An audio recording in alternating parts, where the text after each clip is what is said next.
Pipit, terima kasih atas kesediaannya ya menjadi narasumber dalam perkuliahan Medlit untuk mahasiswa angkatan 2022 ya. Ini gabungan kelas A dan kelas B. Ya izin sedikit menjelaskan Bu tentang perkuliahan Medlit ya di kelas ini.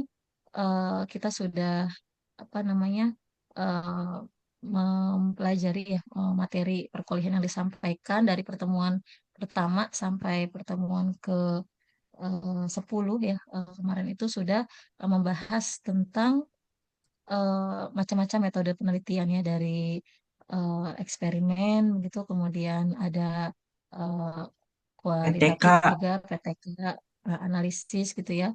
Kemudian ada R&D ya, terakhir ada penelitian pengembangan, dan insya Allah hari ini kita akan masuk ke materi tentang desain research gitu. Dan Alhamdulillah Bu Pipit bersedia ya untuk menjadi narasumber untuk memaparkan materi tentang jenis penelitian desain research. Itu Ibu. Mungkin mahasiswa mohon untuk eh, apa on cam ya, yang tidak berhalangan. Em, ya, Ibu tadi eh, sempat ini juga apa diskusi Ibu tentang tugas akhir ya, tugas akhir dari mata kuliah ini outputnya nanti berupa proposal penelitian Bu, gitu ya.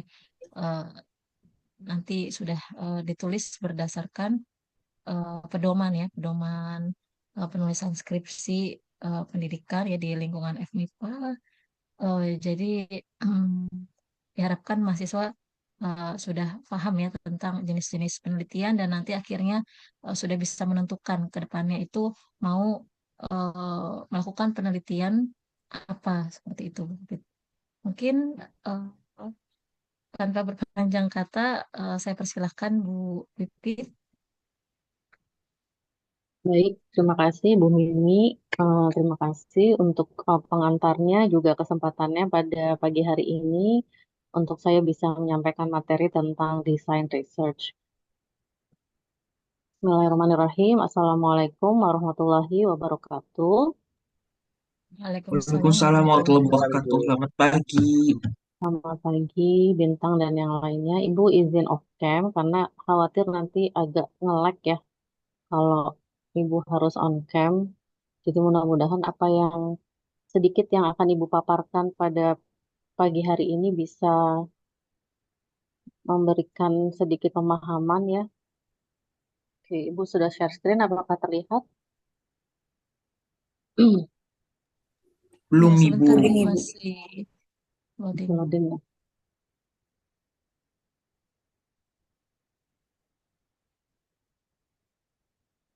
Kalau sudah terlihat Ya, sudah Bu. di komen ya. Sudah, Ibu. Sudah ya. Ibu sudah slideshow, mode slideshow-nya sudah terlihat? Sudah, Ibu sudah slideshow. Oke, baik. Terima kasih. Ini berapa orang yang hadir hari ini? Kelas A dan B gabungan 74, Ibu. 74 ya. Sudah hadir semua atau masih ada yang belum hadir? Totalnya berapa harusnya?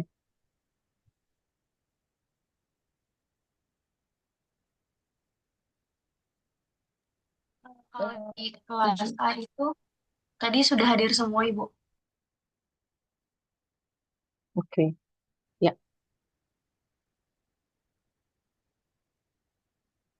Oke, baik. Mungkin Ibu di sini tadi baru menyiapkan PPT-nya pagi hari ini ya. Semoga apa yang Ibu sampaikan bisa memberikan pemahaman walaupun mungkin kurang komprehensif, tapi paling tidak eh, ada tambahan pengetahuan. Nanti Ibu luangkan waktu untuk bisa tanya jawab setelah Ibu selesai memaparkan materi, atau mungkin di tengah-tengah presentasi kalian ingin bertanya juga dipersilahkan, boleh raise hand. Oke? Oke, suara Ibu terdengar ya?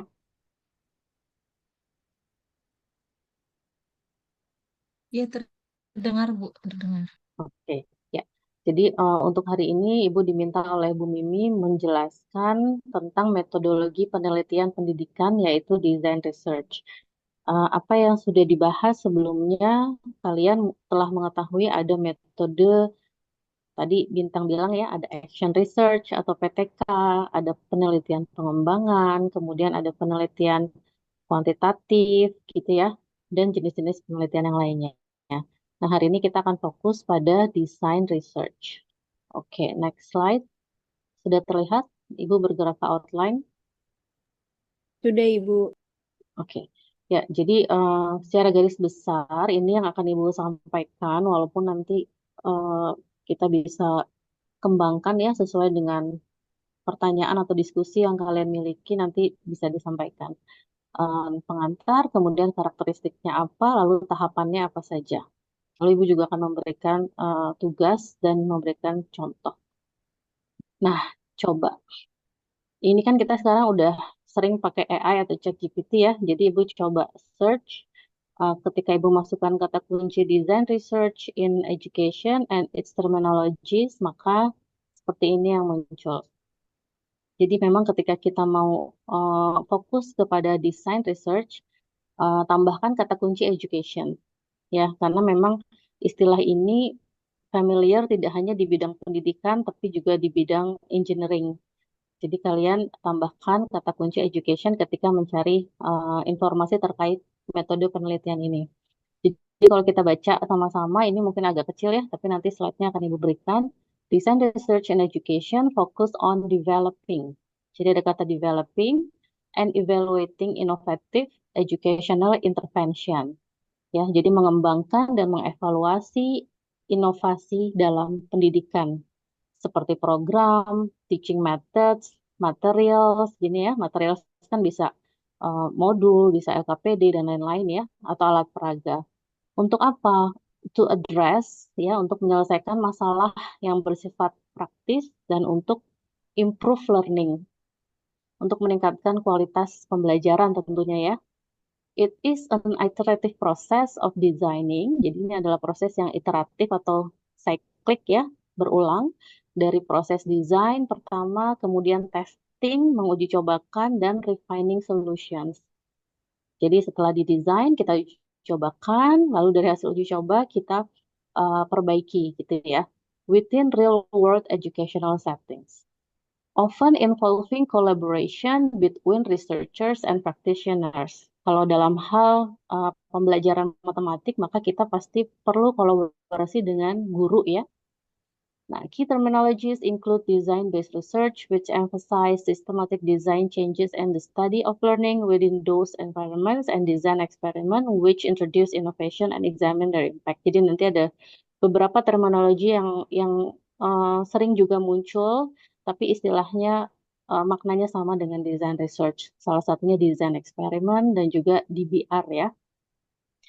Nah, kemudian lanjut, ada key aspect of design research in education. Jadi yang pertama itu iterative design process. Kemudian ada real world context, lalu fokus on innovation, kemudian collaborative approach, lalu theoretical and practical knowledge. Jadi kalau kita lihat nih di baris terakhir, design research aims to both advance knowledge about learning and develop practical solution. Jadi kita tujuannya adalah untuk secara teori bertujuan untuk berkontribusi pada eh, apa namanya teori dalam pembelajaran, tapi juga di sisi yang lain berkontribusi terhadap practical solution. Jadi masalah-masalah praktek yang ada di kelas kita coba selesaikan dengan metode design research. Nah, ini kata kunci ini muncul karena memang pasti banyak publikasi design research yang berkaitan ya, seperti real world context. Mungkin kalian setelah banyak searching itu banyak yang menggunakan teori RMA, di mana kata kunci real world itu sangat dominan gitu ya. Kemudian fokus on innovation, karena memang yang diuji cobakan, yang didesain dan diuji cobakan dalam DR itu adalah sebuah produk inovasi. Inovasi itu artinya kan ada keterbaruannya ya. Kemudian ada iteratif, tadi ya kita akan bahas nanti iteratif selanjutnya. Nah, dalam hasil searching ini kita juga temukan common terminology ya.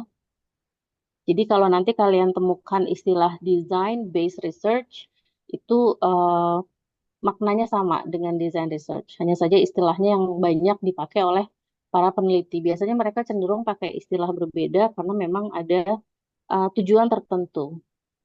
Bahkan mungkin beberapa peneliti menambahkan kata classroom di depannya. Misalkan classroom DBR. Jadi classroom design based research karena yang penelitiannya memang berfokus pada kelas gitu. Nah, ada juga yang menggunakan istilah design eksperimen atau educational design research atau design driven research. Yang design driven ini agak jarang memang ya. Kemudian development research. Nah, di bawahnya ini ada examples of design research and education. Yang pertama, developing new instructional methods or tools for specific subject. Nah, ini yang biasanya sering kita lakukan ya di Prodi Pendidikan Matematika UNJ. Biasanya mahasiswa itu melakukan penelitian mengembangkan HLB. Jadi HLB itu pada dasarnya menjelaskan instructional method. Sebentar ya.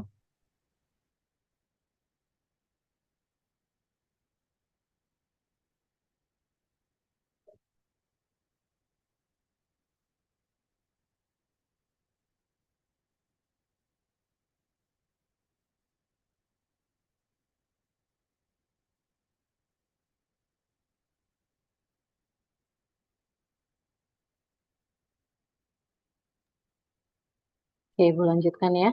Jadi developing new instructional methods or tools. Tools mungkin bisa diinterpretasikan sebagai alat peraga ya, tapi juga bisa berkaitan dengan aplikasi, software dan sebagainya. Nah, itu berkaitan dengan examples yang kedua.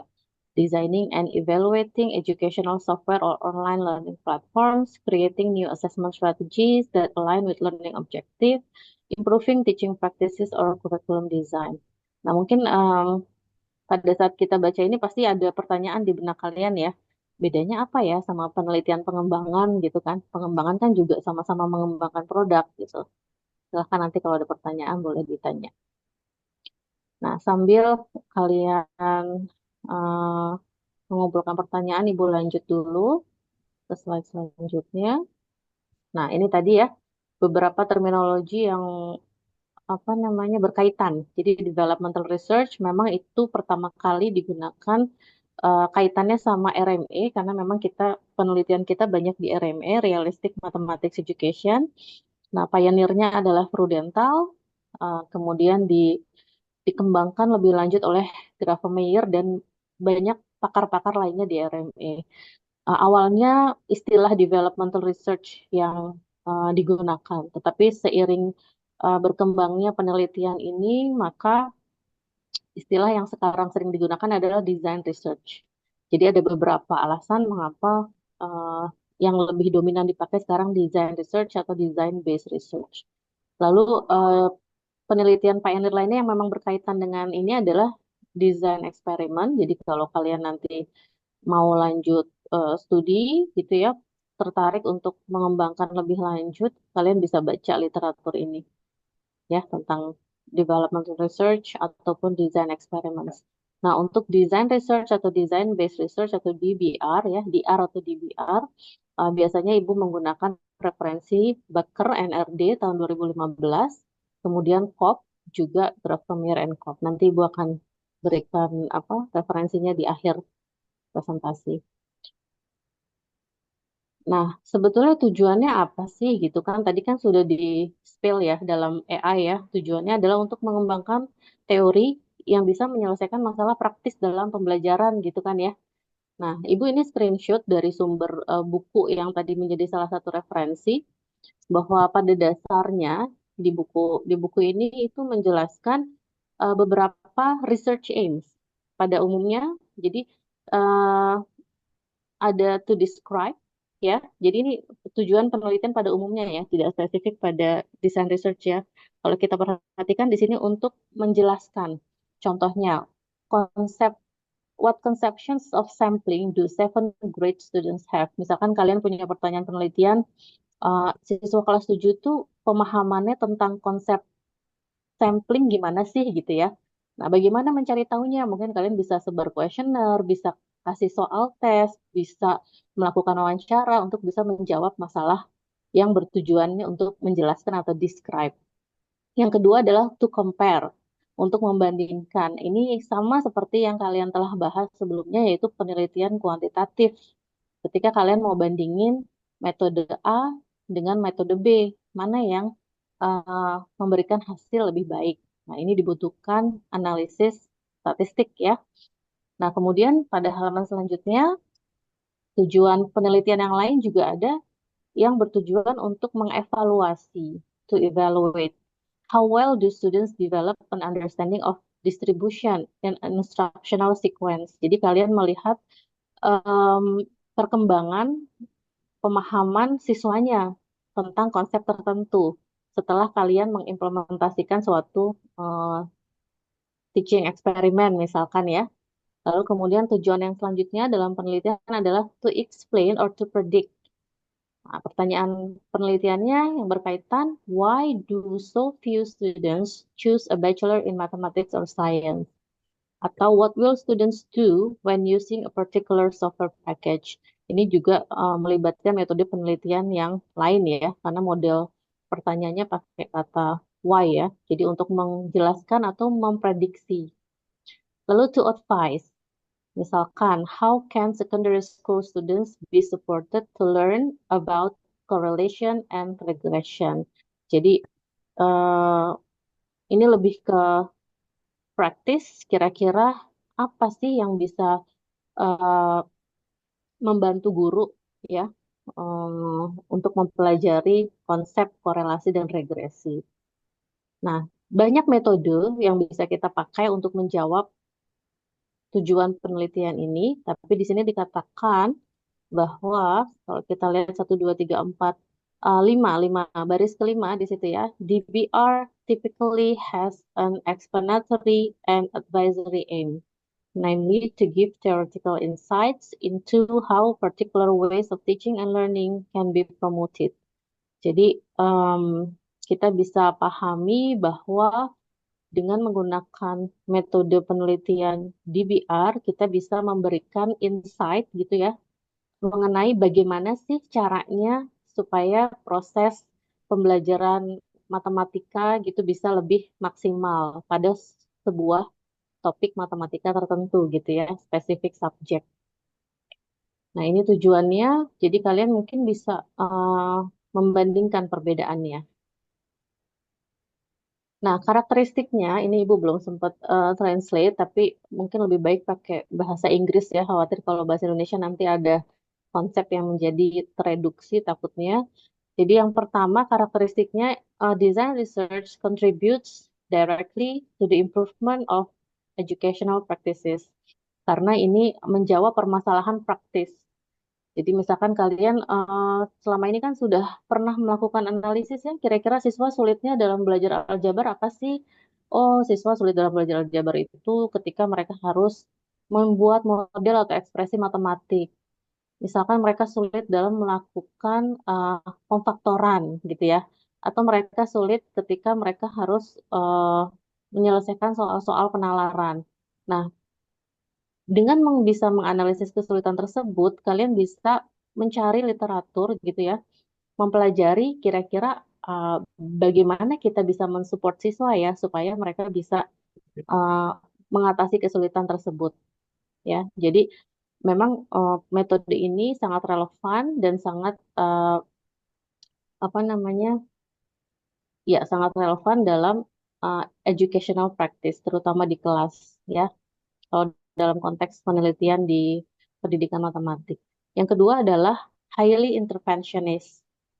Highly interventionist itu maksudnya kalian sebagai peneliti ya, nanti kan kalian akan membuat proposal penelitian, kemudian melaksanakan penelitian di kelas gitu.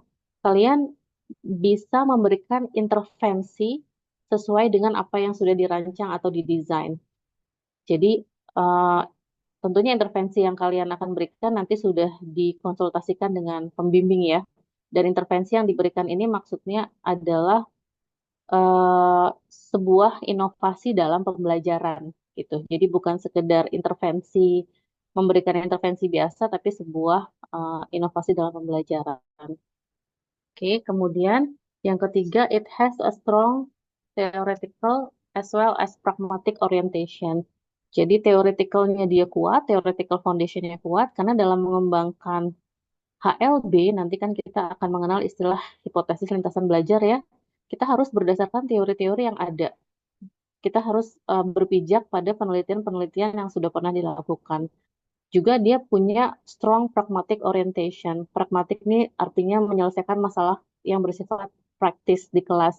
Sehingga apa yang kamu hasilkan bisa diterapkan oleh guru di kelas. Nah, yang keempat adalah it involves iterative cycles of design and analysis. Jadi ada proses siklus desain dan analisis. Ada desain, kemudian testing, lalu dianalisis. Oke. Nah, yang kelima adalah aims for generalizability. Oh, sorry. Apakah Ibu masih terdengar? Masih, Ibu. Ya, screen sharingnya berbeda sih. Oke, Ibu lanjutkan ke yang lima dulu ya. It aims for generalizability. Jadi kalau maksudnya generalizability ini bukan generalizability pada penelitian kuantitatif ya. Makanya Ibu kasih tanda apa tuh? Tanda kutip di situ ya. Jadi maksudnya adalah ketika misalkan kamu punya desain di uji coba di kelas dan itu terbukti bisa support students learning, maka ketika kamu coba di kelas yang berbeda dan sama-sama sukses, maka itu mengindikasikan bahwa desain yang kamu buat itu bisa digunakan di kelas yang lain. Seperti itu. Bentar ya, Ibu, kayaknya tampilannya agak kurang enak. Ibu ulang ya.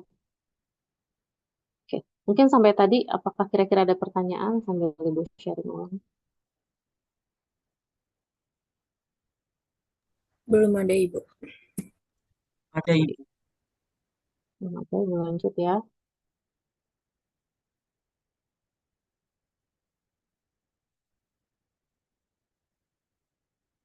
Oke, sampai sini ya tadi ya.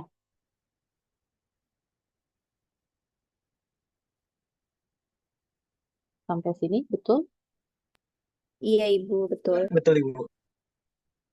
Oke, kita lanjut ya. Kalau belum ada pertanyaan. Kalau ada pertanyaan boleh dicatat dulu ya, nanti kita bahas. Nah, ini tadi karakteristik yang uh, iteratif atau apa namanya cyclical. Ibu kasih dua gambar. Yang gambar pertama itu kiri atas itu yang biasa muncul di uh, apa namanya laporan penelitian deh. Pasti kalau kamu cari contoh-contoh penelitian di R ini, gambar ini pasti akan sering muncul. Dalam artikel tentang DR juga pasti gambar ini sering muncul ya. Nah, ini gambar ini artinya apa sih? Terus ada yang kedua, ini gambarnya mirip gitu ya. Kalau lihat gambar pertama itu ada panah di atasnya ya, ke arah kanan. Panah itu kan menandakan sesuatu yang apa namanya terus berprogres ya ke arah kanan gitu. Jadi conjectured local instruction theory. Nah, ini istilahnya sangat sangat terkenal dan digunakan di mana-mana gitu. Tapi kadang kita tidak memahami ya maksudnya conjectured apa, maksudnya lokal apa, maksudnya instruction apa gitu. Jadi maksudnya conjectured local instruction theory apa. Jadi kalau kita bisa pahami seperti ini dalam referensi bahasa Inggris, dalam referensi pendidikan gitu kata instruction ini sering diartikan sebagai teaching, mengajar. Jadi memberi instruksi atau mengajar. Jadi instruction theory itu teori tentang mengajar. Oke, jelas ya. Nah, ada kata lokal. Nah, kata lokal ini bisa diartikan lokal itu kan beda sama eh, apa namanya nasional or internasional ya. Jadi lokal ini maksudnya bukan lokasi penelitian yang lokal, tetapi kita fokusnya pada suatu topik matematika yang spesifik. Jadi makanya lokal. Itu salah satu interpretasinya ya. Kemudian ada conjectured. Conjectured ini dugaan. Jadi artinya eh, dugaan ini perlu dibuktikan dalam suatu eksperimen. Dan dugaan ini bisa terus berkembang. Kenapa ada panah ke kanan? Karena memang suatu teori itu adalah dengan ditemukannya hal-hal yang baru, maka teori akan terus berkembang. Nah, di bawahnya itu ada proses siklus, panah melingkar gitu kan ya. Di atasnya ada thought experiment, di bawahnya ada instruction experiment.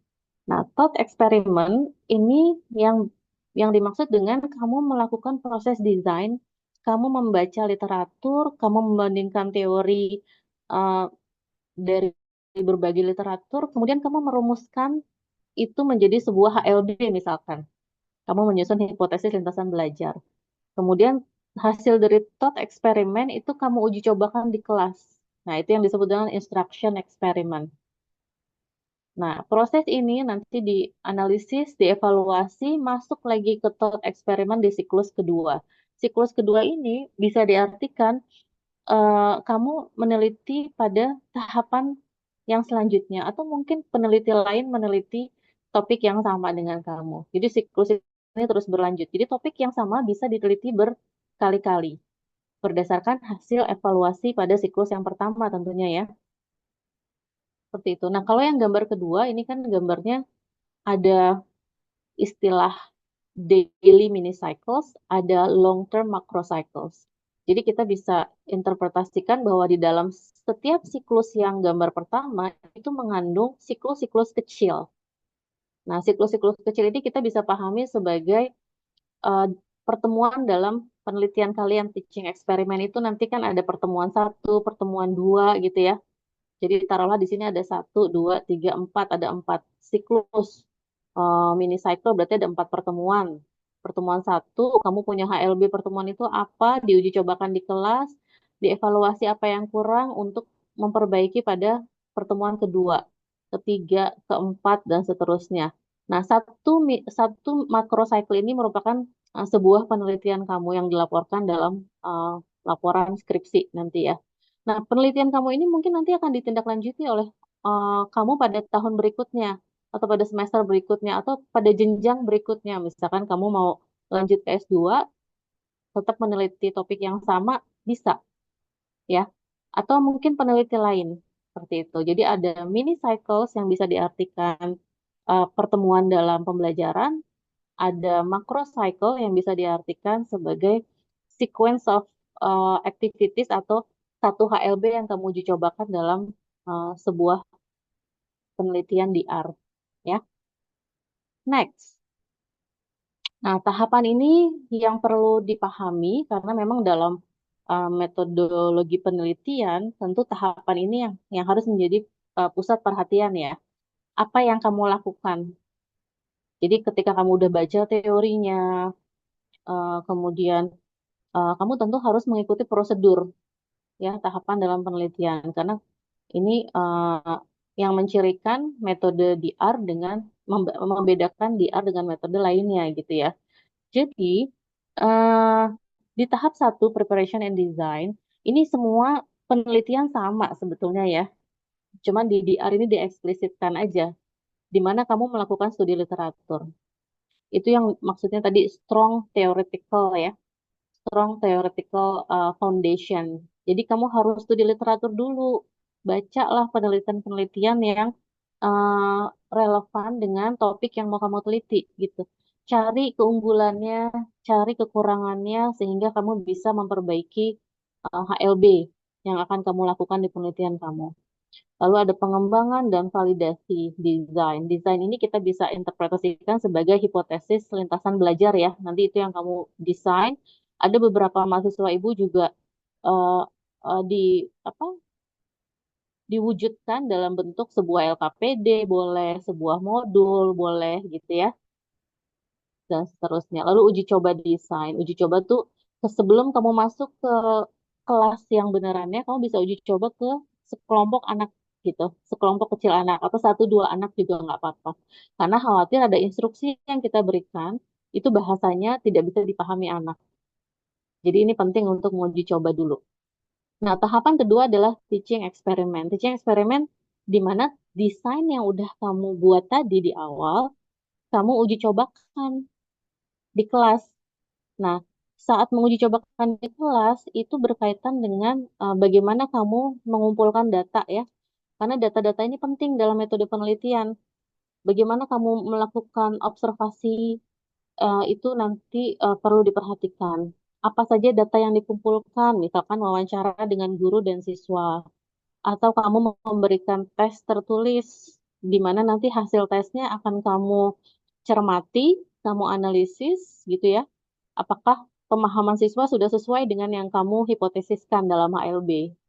Nah, catatan lapangan ini juga perlu dibuat karena kadangkala atau seringkali ada kejadian-kejadian yang penting di lapangan yang bisa membantu kamu dalam analisis nanti di tahap ketiga.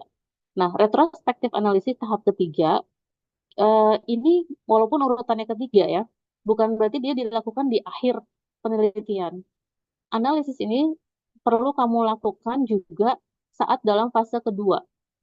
Karena tadi kan ada mini cycle ya, ada mini cycle. Maka dalam setiap akhir pertemuan sebetulnya kamu melakukan analisis di situ. Kamu bandingin, kalau kita lihat tabel ini ya, data analysis matrix ya, di situ ada hypothetical learning trajectory sebelah kiri, sebelah kanan ada actualnya, ALT-nya, yang terjadi di lapangan apa. Misalkan kamu punya kegiatan, soalnya apa di situ atau kegiatannya apa, kemudian konjekturnya atau hipotesisnya apa. Ketika kamu kasih soal, kira-kira nanti siswa responnya gimana ya? Oh, yang jawabannya benar begini, yang jawabannya salah, mungkin ada beberapa kemungkinan gitu ya. Nah, lalu yang terjadi di lapangan bagaimana? Apakah siswa betul-betul responnya sesuai dengan apa yang kita hipotesiskan? Nah, itu nanti dibuat dalam tabel yang sistematis agar mudah dianalisisnya, ya. Jadi tiga tahapan desain research eh, nanti bisa dibahas lebih lanjut jika ada pertanyaan. Kita lanjut ke, nah ini juga yang sering jadi pertanyaan. Suara ibu masih terdengar jelas kan ya? Terdengar Ibu. Masih Bu Oke, terdengar soalnya jelas. ini hujan agak ini agak deras di sini. Oke, eh kadangkala mahasiswa ini sering bingung ya. eh, dalam merumuskan tujuan penelitian yang kita kembangkan apakah local instruction theory atau HLB gitu ya. Nah, ini Ibu langsung highlight kuning. Jadi untuk level penelitian S1, maka yang kamu kembangkan ada di tahap HLB. Nah, yang pertama itu grand theory, itu teori besar. Salah satu contohnya uh, realistic mathematics education atau RME. Itu salah satu contoh grand theory. Nah, nanti tapi tidak hanya RME ya. Kalau kalian mau melakukan penelitian desain research, boleh pakai teori yang lain, misalkan contextual teaching and learning atau project based learning, ya, problem based learning itu boleh. Tidak hanya terbatas pada RMI, ya, tolong dicatat ya. Nah, local instruction theory, tadi kan Ibu udah jelaskan ya, maksudnya uh, instruction itu sering diartikan sebagai teaching. Jadi kamu bisa kumpulkan penelitian-penelitian orang, ya. Kemudian dari situ nanti kelihatan gimana sih, misalkan cara mengajarkan konsep operasi bilangan bulat, misalkan. Nah, itu akan banyak kan penelitian secara garis besar. Kalau misalkan nanti akan Ibu kasih contoh penelitian Ibu ya. Misalkan dalam mengajarkan penjumlahan pengurangan bilangan bulat, itu teorinya bilang ada dua model, model garis bilangan sama model cancellation. Nah, itu kan teori lokalnya. Nah, kamu lihat penelitian yang berkaitan dengan hal tersebut. Nanti di bawah levelnya local instruction theory itu ada hypothetical learning trajectory di mana kamu membuat hipotesis lintasan belajar berdasarkan apa yang sudah pernah diteliti orang. Jadi bukan berarti di sini kamu mengembangkan baru dari nol ya. Kamu bisa lihat contoh-contoh apa yang sudah dibuat oleh peneliti terdahulu. Nah, yang kita fokuskan adalah bagaimana kamu mengembangkan HLB untuk penelitian design research di level S1. Selanjutnya, Ibu langsung tugas nih, karena mungkin nanti kita bisa tanya jawab aja setelah ini ya. Nah, tugas ini sebetulnya tujuannya adalah supaya kamu bisa lebih fokus ya, terbiasa dalam melakukan anotasi literatur. Jadi artinya ketika membaca referensi, kalian catat ya, kalian organize datanya supaya yang tersistematis supaya nanti ketika diperlukan kalian bisa lihat lagi nih ringkasannya. Oh, saya pernah baca ini penelitian ini tahun sekian, topiknya ini gitu ya, misalkan kemudian temuannya apa. Nah, yang paling penting tuh selain topik yang diteliti, kamu lihat dia pengembangan HLB-nya atau hasil penelitiannya seperti apa, lalu penelitian selanjutnya bagaimana gitu. Karena biasanya dalam paper itu selalu diberikan saran untuk further research. Nah, itu perlu juga di apa dibaca ya, diperhatikan. Oke, sampai sini ada pertanyaan? Sebelum Ibu lanjut, silakan.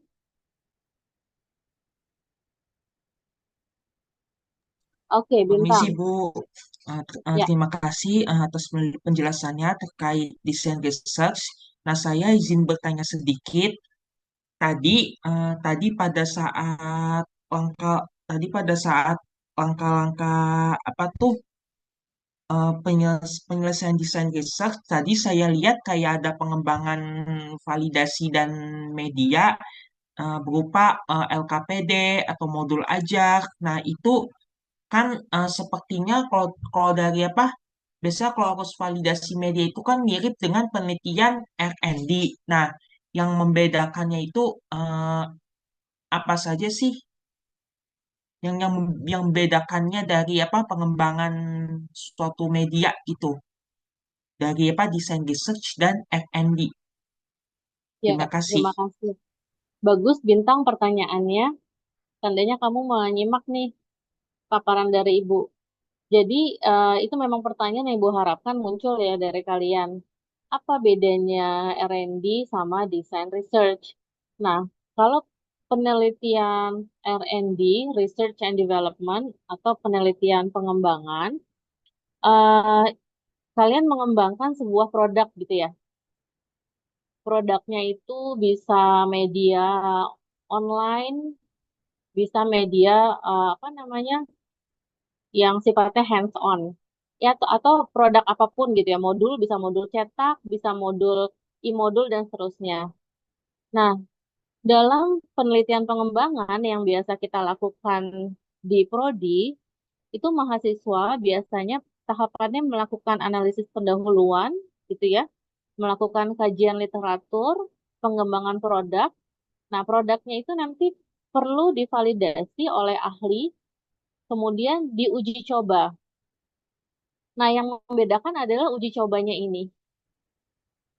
Ketika dalam penelitian pengembangan, biasanya kamu menguji cobanya itu yang diperhatikan hanya fitur-fitur dari produknya. Jadi dari skala kecil maupun skala besar yang melibatkan siswa lebih banyak, itu biasanya fokusnya adalah bagaimana fiturnya, bagaimana visualnya, bagaimana bahasanya gitu. Tetapi tidak betul-betul dipraktekkan dalam pembelajaran di kelas. Apakah misalkan kamu bikin e-modul gitu ya, e-modul untuk belajar SPLDV. Nah, dalam penelitian pengembangan biasanya e-modulnya itu tidak kamu uji cobakan dalam pembelajaran SPLDV yang sebenarnya. Misalkan butuh 4 pertemuan. Nah, 4 pertemuan tuh kamu ajarin pakai e-modul, lalu kamu analisis.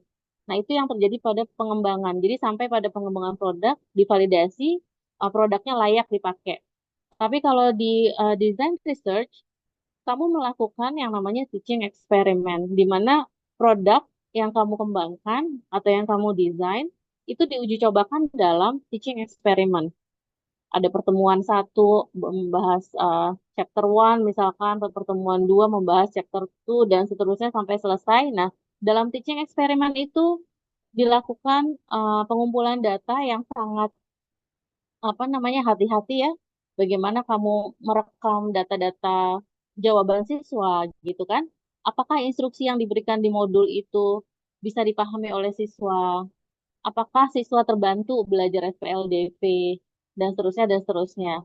Nah, jadi pada design research tidak hanya proses desain yang penting, tapi juga bagaimana eh, desain tersebut diuji cobakan di kelas gitu. Nah, proses validasinya pasti berbeda ya. Biasanya kalau di R&D itu ada serangkaian lembar instrumen yang biasa dipakai gitu ya. Nanti dari lembar instrumen tersebut di apa namanya dilaporkan persentase validnya atau kelayakannya.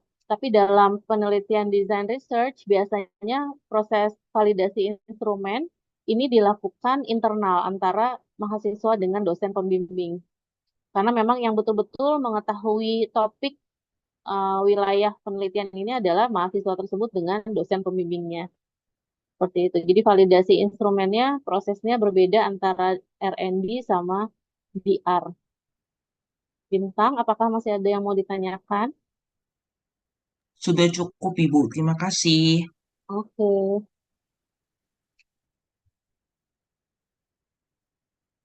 oke, Ibu beri kesempatan untuk yang lain. Oke, Septiani silakan. Oke, baik Ibu, terima kasih. Saya ingin bertanya, tadi kan Ibu menjelaskan perbedaannya dari R&D dan DR. Kalau DR itu kan kayak ada proses pembelajarannya, pertemuan satu, dua, dan selanjutnya kita melihat eh, apa namanya di kelas itu bagaimana. Nah, jumlah pertemuan itu kita yang menentukan atau kayak, oh ini belum signifikan nih murid-muridnya, jadi ditambah lagi pertemuannya gitu, Ibu. Ya, tentang jumlah pertemuan itu biasanya ditentukan pada saat proses mendesain. Pada membuat HLB itu kan nanti kamu di pertemuan pertama kegiatannya apa, hipotesisnya siswa eh, meningkat pemahamannya di konsep apa. Nah, bisa jadi apa yang terlaksana itu agak molor dari perencanaan. Misal di HLB kamu mendesain 4 pertemuan, tapi ternyata siswanya agak lambat, sehingga kamu bisa nambah 1 pertemuan. Jadi jumlah pertemuan itu disesuaikan dengan HLB yang sudah kamu buat. Baik, Seperti Ibu. itu. Jadi memang sudah Mhm. direncanakan dahulu gitu ya, Ibu. Sudah direncanakan dan biasanya skup HLB itu adalah satu subtopik dalam eh, apa namanya suatu konsep gitu. Jadi tidak terlalu lebar, tidak terlalu banyak ya. Mungkin Ibu bisa beri contoh. Tadi Ibu kan memberi contoh ya. Salah satu paper Ibu. Nah, ini yang baru terbit. Jadi di sini Ibu hanya membahas konsep penjumlahan dan pengurangan bilangan bulat aja. Jadi tapi ada alasan ya kenapa hanya penjumlahan dan pengurangan, tidak ada perkalian dan pembagian. Nanti silahkan apa namanya, Ibu mungkin coba share ya.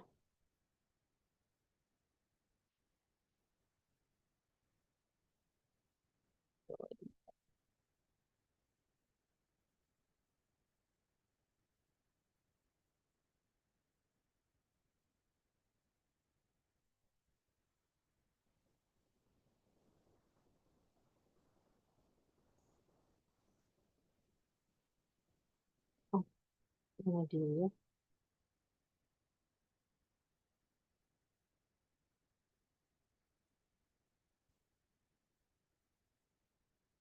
Oke, apakah sudah terlihat? Terlalu kecil nggak ya? Eh, Cukup Ibu, tapi mungkin bisa digedein sedikit. Ini aja ya.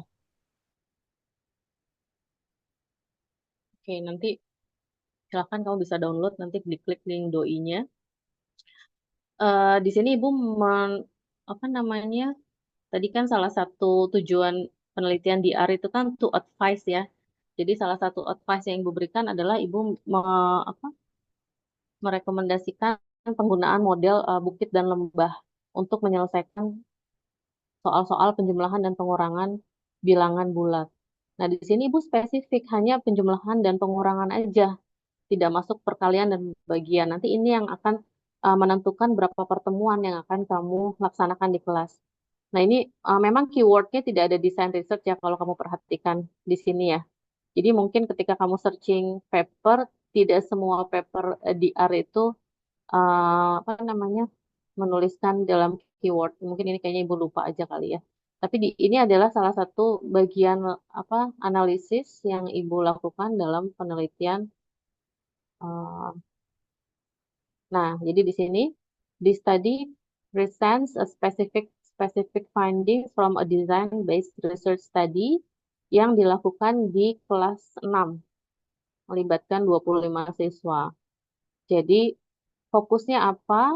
Fokusnya adalah implementasi dari suatu design instruction menggunakan model bukit dan lembah agar siswa memahami konsep penjumlahan dan pengurangan. Nah, sebetulnya yang dibahas dalam penelitian ini mencakup seluruh tipe penjumlahan dan pengurangan, tetapi pada paper ini hanya limited ke beberapa problem type saja, yaitu penjumlahan antara bilangan bulat positif dan negatif, juga pengurangan yang melibatkan positif dan negatif. Ya, jadi biasanya beberapa autor itu memang tidak terlalu luas membahasnya karena keterbatasan halaman paper yang bisa dipublikasi ya, sehingga dia membatasi skupnya. Tapi tidak hanya karena batasan halaman, bisa juga karena memang ini adalah apa namanya bagian temuan yang paling penting gitu, sehingga ini yang di-report dalam sebuah paper. Seperti itu nih contoh punya Ibu.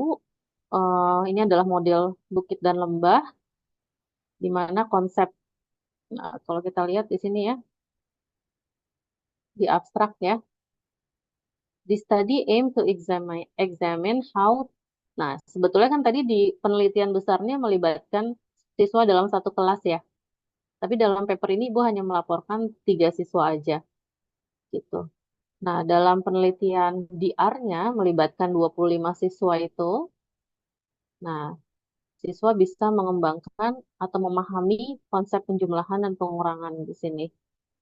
Juga mereka bisa menemukan ya, mengkonstruk konsep bahwa kalau X dikurang negatif Y itu artinya X tambah Y.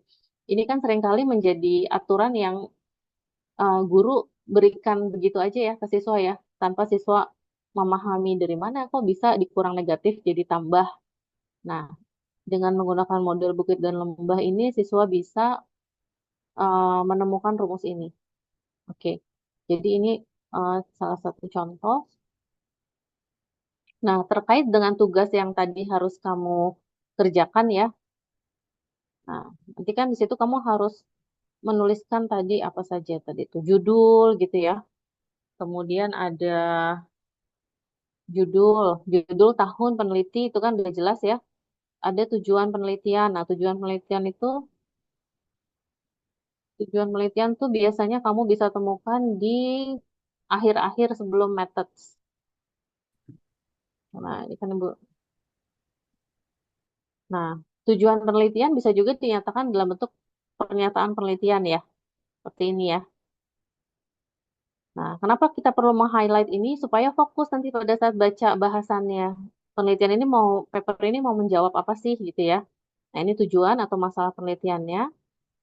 Lalu methodsnya ini biasanya bagaimana sih uh, data dikumpulkan gitu ya. Partisipannya apa saja siapa saja yang terlibat di sini, pemilihan partisipan seperti apa, jenis-jenis soal yang diberikan seperti apa. Lalu ini ada pembahasan. Nah, di akhir itu biasanya ada uh, further research.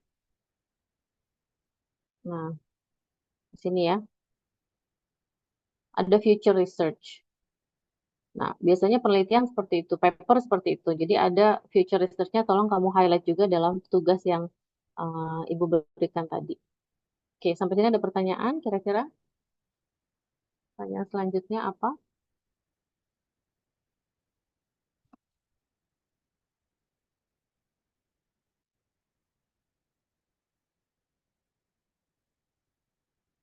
Biasanya ada yang bertanya nih, berapa paper Bu yang harus kita cari gitu ya. Tadi kan Ibu belum bilang ya, berapa Iya, paper Ibu. untuk... Iya, oke. Eh, berapa papernya, sebetulnya di Indonesia itu udah banyak sekali ya penelitian di R ya. Nah, saran Ibu sih cari paper yang berkaitan dengan topik matematika yang mau kamu teliti. Misalkan kamu mau meneliti eh, aljabar, sistem persamaan linear dua variabel misalkan. Cari penelitian desain research yang spesifik membahas SPLDV. Jadi kamu bisa melihat bagaimana peneliti tersebut merumuskan HLB-nya. Jadi Ibu tidak memberikan batasan berapa papernya, sesanggupnya kamu bisa menemukan paper tersebut. Karena memang spesifik pada konsep ya. Nah ini mudah-mudahan sih bisa menjadi apa namanya landasan juga untuk kamu menyelesaikan proposal penelitian nanti. Jadi kamu bisa lebih spesifik ke topik apa sih yang mau diteliti gitu ya. Mungkin itu. Ada lagi yang mau ditanya? Ibu, maaf izin bertanya. Tadi tugasnya kan Ya. kita cari judul, terus identifikasi future research-nya dari judul artikel tersebut. Bisa diulang? Baik. Jadi kan kita nyari judul artikel yang mungkin nanti mau kita buat proposal penelitiannya gitu. Nah, dari judulnya itu nanti kita identifikasi apa ajanya ya, Bu? Soalnya saya tadi baru kecatat identifikasi future research kelewat Nih, kayaknya. yang ini. Yang ada di slide Ibu. Terlihat nggak slide Ibu? Oke, sebentar Bu, saya izin screenshot. Nanti slide-nya akan Ibu berikan.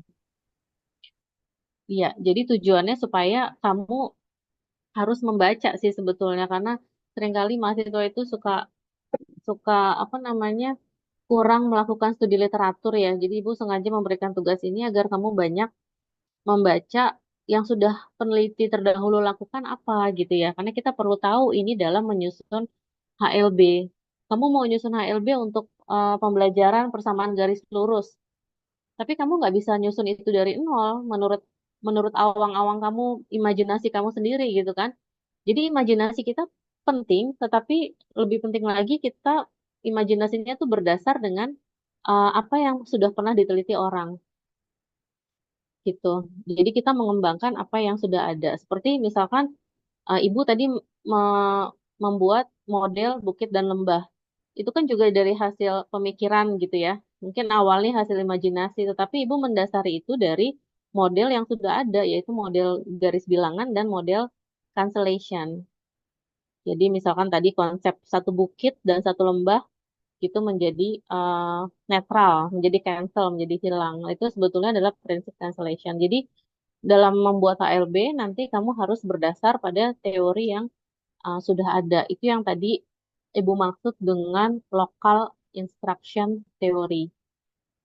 Nah, dengan kamu banyak baca topik penelitian tersebut, maka nanti kamu bisa memahami tuh em, apa namanya penelitian-penelitian yang terkait pada topik tersebut. Local instruction theory-nya seperti apa sih gitu ya.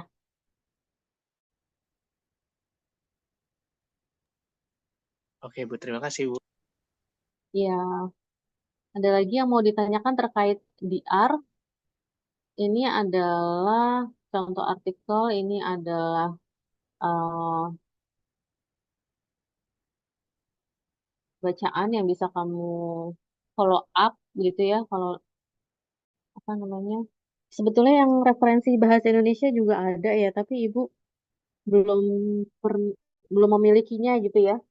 Jadi Ibu nggak bisa tampilkan. Tapi Ibu rasa banyak mahasiswa juga yang sudah pakai buku-buku desain research yang ditulis oleh Prof. Ruli atau Prof.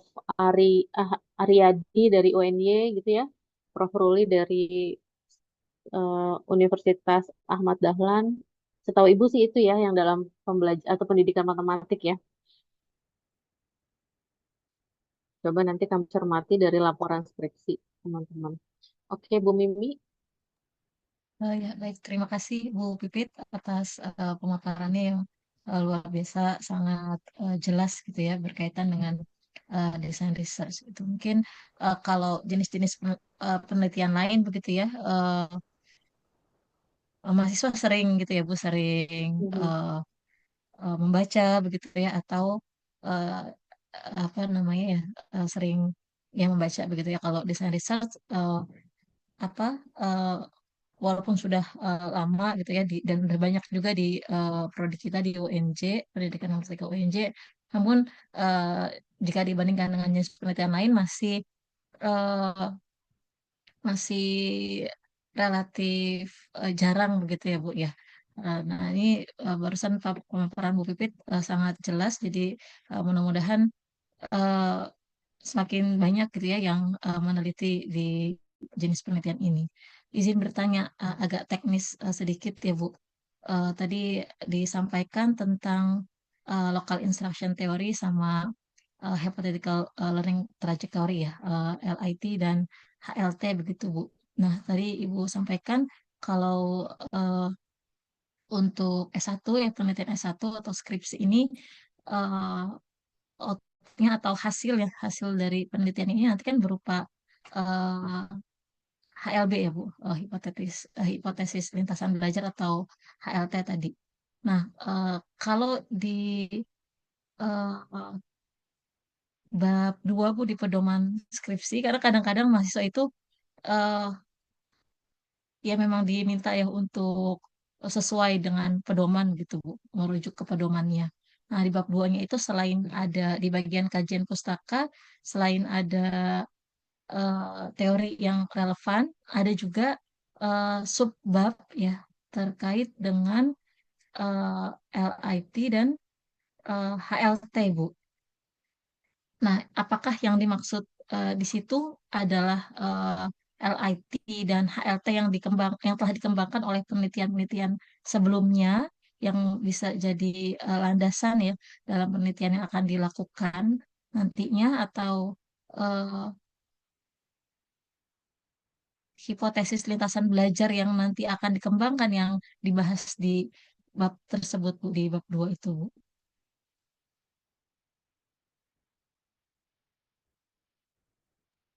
Oke, baik Bu Mimi. Jadi perbedaan itu kalinya yang lebih urgent untuk dibahas ya. Mm-mm. LIT sama HLB gitu ya. Mm-mm. Ya. Untuk pedoman skripsi yang sekarang dipakai mahasiswa, terus terang saya belum cermati lagi itu, em, mungkin nanti ada beberapa yang perlu dicermati kembali atau direvisi. Nah, em, mengenai LIT, Local Instruction Theory, biasanya mahasiswa yang saya bimbing itu eh, kita minta untuk menuliskan conjectured local instruction theory. Jadi apa yang kita duga, apa yang kita hipotesiskan bisa mensupport students understanding gitu ya, bisa mendukung pemahaman siswa. Nah, sifatnya kalau local instruction theory itu lebih ke gambaran secara umum dari eh, rangkaian HLB yang mau kita buat nanti. Jadi sederhananya LIT atau Conjectured Local Instruction Theory itu adalah overview secara umum. Nah, HLB itu adalah deskripsi secara apa namanya? Secara menyeluruh ya, bukan, secara secara detail, secara detail. Biasanya membuat HLB itu dia disusun pertemuan satu, kegiatannya misalkan bisa ada tiga gitu ya, pertemuan satu, kegiatan satu, dua, tiga. Nanti setiap kegiatan tuh ada hipotesisnya secara rinci. Nah, tapi kalau di conjectured local instruction theory itu bentuknya secara menyeluruh. Jadi gambaran dari awal sampai akhir itu seperti apa. Nah, itu disusun berdasarkan teori-teori atau hasil penelitian yang ditemukan oleh peneliti sebelumnya, gitu. Jadi mungkin peneliti A menemukan hasil penelitiannya dia cenderung menggunakan model ini, peneliti B menggunakan model ini, peneliti C nah, kalian sebagai peneliti nanti mau lebih cenderung atau lebih sepakat pakai yang mana gitu ya. Dari kumpulan teori yang ada, kan tentunya kamu punya dugaan ya. Saya menduga teori ini atau model ini lebih baik karena berdasarkan penelitian A, B, C gitu ya. Jadi apa yang dugaan yang kamu buat itu berlandaskan dengan hasil-hasil penelitian yang memang pernah dilakukan seperti itu. Jadi secara sederhananya LIT itu gambaran yang menyeluruh, sementara HLB atau HLT adalah rincian atau deskripsi yang lebih terinci dari apa yang mau kita lakukan di kelas. Karena nanti ketika kita bicara di R lebih dalam lagi, HLB ini akan kita gunakan sebagai instrumen untuk pelaksanaan teaching eksperimen, untuk tadi daily mini cycle ya. Pertemuan satu, guru harus ngapain, lalu observer harus mengamati apa, itu semua dijelaskan dalam HLB. Karena di HLB kan ada hipotesis bagaimana siswa akan merespon ya. Kan observer gunanya adalah mencermati nih, mana respon siswa yang sesuai dengan hipotesis, mana respon siswa yang ternyata terjadi tidak sesuai dengan yang kita hipotesiskan. Nah, jadi HLB bisa jadi instrumen untuk membantu guru mengajar, tapi juga untuk observer mengamati pembelajaran. Dan juga dalam retrospektif analisis, karena HLB akan dibandingkan dengan uh, tadi ya, apa yang terjadi di kelas, actual learning trajectory. Ya, seperti itu. Mungkin Bu Mimi ada lagi kira-kira? Ya, baik. Terima kasih, Ibu. Jadi, sejak penyusunan proposal gitu ya, peneliti sudah menyusun LIT dugaan gitu ya, Bu, berdasarkan hasil-hasil penelitian terdahulu begitu ya, yang berkenaan dengan LIT topik yang dipilih gitu ya, Bu. Nah, kemudian dari LIT dugaan itu jadi acuan ya untuk selanjutnya menyusun HLB ya, yang Yang lebih eh, terperinci, betul. nantinya yang lebih rinci gitu ya, yang nantinya akan diimplementasikan dalam teaching eksperimen begitu ya, Bu. Ya, betul. Dan Baik, terima conjectured kasih. local instruction theory ini bisa juga kita apa namanya mengadaptasi dari milik orang lain. Jadi bukan kita itu membuat sesuatu yang benar-benar baru ya. Jadi bisa juga kita melihat penelitian orang gitu, tapi dengan memberikan atau menyatakan sumbernya tentunya ya. Gitu. Baik, Bu. Terima kasih, Bu Pipit. Ya, silakan eh, dari mahasiswa baik kelas A maupun kelas B masih ada pertanyaan.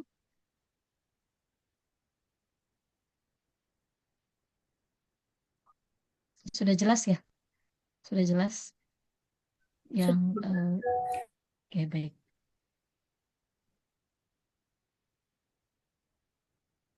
Sepertinya sudah cukup jelas, Ibu. Sudah tidak ada pertanyaan lagi dari mahasiswa. Mungkin sebelum diakhiri ada closing statement gitu dari Bu Pipit. Iya, terima kasih Ibu Mimi atas kesempatannya. Jadi Ibu yakin sebetulnya eh, banyak kalian yang masih bertanya. Ibu yakin masih banyak pertanyaan dan ketidakjelasan ya. Karena ciri orang yang berpikir kan pasti selalu apa namanya mempertanyakan informasi yang diperoleh gitu ya. Apakah memang em, ini sesuai dengan apa yang sudah kamu ketahui sebelumnya atau ini menambah pengetahuan kalian atau mungkin kontradik gitu dengan pengetahuan kalian sebelumnya. Nah, itu silakan direfleksikan apa yang Ibu paparkan barusan. Kemudian bagi yang memang tertarik untuk lebih lanjut meneliti dengan metode design research, beberapa dosen yang bisa kamu approach sebagai pembimbing itu diantaranya Ibu, Bu Mimi, kemudian Bu Meli, seperti itu ya. Bu Pinta juga biasa memegang penelitian design research. Ada lagi nggak Bu Mimi biasanya yang di R? Sementara itu ya kayaknya Bu di Oke, jadi eh, diskusi secara intensif bisa dilakukan nanti ketika kamu sudah punya topik penelitian dan Ibu sarankan eh, kita mungkin baiknya membentuk tim penelitian ya. tim yang fokus, Oh ya, misalkan kalian maaf, tertarik. ada Pak Tian ya, Bu. Pernah beberapa kali juga membimbing Oh iya, di ARI, betul. Pak Tian. Ya, Pak Tian, betul. Jadi itu beberapa dosen yang bisa kalian approach untuk bertanya mengenai desain research. Em, Mungkin beberapa mahasiswa menganggap ini sulit gitu ya dilakukan karena cenderung lama. Tetapi Ibu yakin sih dengan kalian banyak membaca gitu, fokus dengan apa yang mau diteliti sebetulnya eh, bisa dilakukan gitu ya. Kesulitannya bisa diatasi gitu. Jadi jangan terlalu takut duluan sebelum memulai gitu. Mungkin itu Bu Mimi. Saya kembalikan ke Bu Mimi. Oke, baik, Bu Pipit, terima kasih ya atas pemaparan materinya, kemudian juga tadi motivasinya ya untuk mahasiswa, apa namanya, untuk bisa fokus gitu ya nanti dalam memilih jenis penelitian dan kemudian menyelesaikannya gitu, termasuk desain research ini gitu ya. Kalau ada rumor misalnya yang desain research lama dan sebagainya, sebetulnya sudah ada beberapa contoh mahasiswa kakak tingkat kalian berarti ya yang meneliti desain research dan lulusnya tepat waktu gitu ya. Jadi tidak ada alasan sebenarnya untuk menghindari karena alasan-alasan seperti itu gitu. Terima kasih banyak Bu Pipit sekali lagi atas kesediaannya. Eh, Mungkin kami persilakan Bu Pipit untuk melanjutkan aktivitasnya kembali dan meninggalkan eh, Zoom meeting. Terima kasih. Saya izin leave. Assalamualaikum warahmatullahi wabarakatuh. Waalaikumsalam Waalaikumsalam. warahmatullahi Terima Terima kasih, wabarakatuh. Bu. kasih, Bu Pipit. Terima kasih Bu. Oke, baik. Eh, kita mungkin masih ada waktu sedikit ya, apa namanya, untuk membicarakan sedikit teknis ya tentang perkuliahan. Tadi mungkin ada yang belum bergabung. Hari ini kita oke, Septiani, silakan. Tetap di record aja ya, Ibu.